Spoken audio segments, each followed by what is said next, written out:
आप देख रहे हैं ABP news. KP Sharma Oli की अगुवाई वाली नेपाल की कम्युनिस्ट सरकार के खिलाफ पार्टी में ही विद्रोह हो गया है।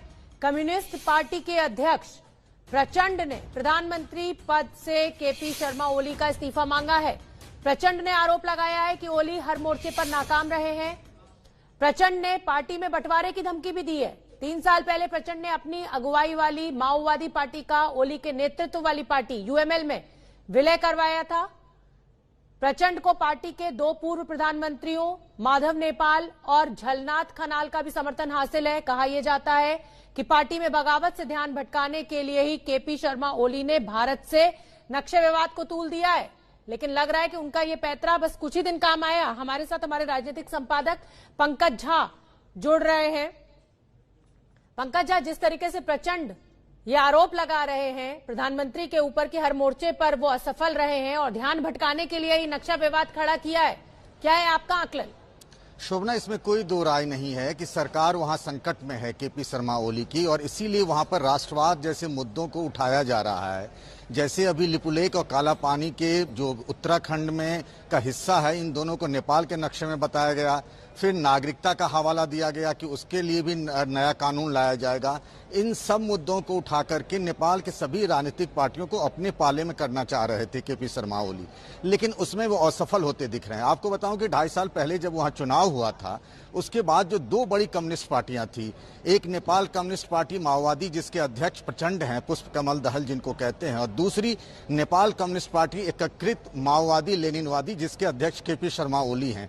दोनों ने चुनाव के बाद में एक दूसरे की पार्टी का मर्जर करा लिया था और ये तय हुआ था कि आधा समय जो है वो केपी शर्मा ओली प्रधानमंत्री रहेंगे और आधा समय प्रचंड रहेंगे। उनका आधा समय खत्म होने को आ रहा है और इसीलिए पुष्प कमल दहल यानी प्रचंड कह रहे हैं कि वो इस्तीफा दें, मेरे पास हो, मैं प्रधानमंत्री बनूं। और एक तरीके से उन्होंने कहा कि सरकार हर मोर्चे पर नाकाम रही है और एक तरह से कह सकते हैं कि नेपाल के अंदर से केपी शर्मा ओली के खिलाफ सबसे मजबूत आवाज उठ रही है। बहुत बड़ा संकट सरकार के सामने आ गया है।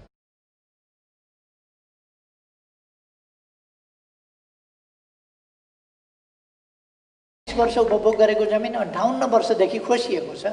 त्यो फिर्ता ल्याउन हामीले खोज्यौँ। हाम्रो जमिन फिर्ता ल्याउन खोज्यौँ। अरूको जमिनमा दाबी गरे होइन, अरूको जमिन अतिक्रमण गरे होइन, अरूको जमिन हस्तक्षेप गरेको होइन। त्यसकारण हामीले कुनै गल्ती गरेका छैन। तर नेपालकै नेताहरू लागेका छ, बहस चलेको छ। अहिले केपी ओलीलाई नहटाइ हुँदैन। पहिले यहाँहरूलाई सम्झना होला, चीनतिरको ट्रान्सपोर्ट ट्रान्जिट एग्रिमेन्ट गरेर फर्किएपछि सरकार ढलेको थियो, किनभने हामीसँग बहुमत थिएन। अहिले त्यही सपना देखेर संविधान संशोधन भयो, नक्सा जारी भयो। त्यसो भएपछि यस्तो अपराध गर्ने केपी ओलीलाई अब भित्रभित्रको कुरा हो। त्यो बाहिर भन्न नसक्ने, तर भित्रभित्र यस्तो अपराध गर्नेलाई चाहिँ दिल्लीका सञ्चार माध्यमहरू सुन्नुहोस्, त्यसैले निर्देश गरिहाल्छ कि कहाँ के भइरहेछ। यहाँका होटलहरूमा भइराखेका गतिविधिहरू त्यसले पनि बताइरहेको छ। एम्बेसीको सक्रियता त्यसले पनि बताइरहेको छ। तर म तपाईँहरूलाई यति भन्दैछु, नेपालको राष्ट्रियता यति कमजोर छैन। नक्सा छापे बापत, संविधानमा नक्सा सामेल गरे बापत यस देशको प्रधानमन्त्रीलाई हटाउँछु भन्ने कसैले सपना देखाएको छ भने आजको राष्ट्रियता त्यस्तो कमजोर छैन। यो नसोचे पनि हुन्छ।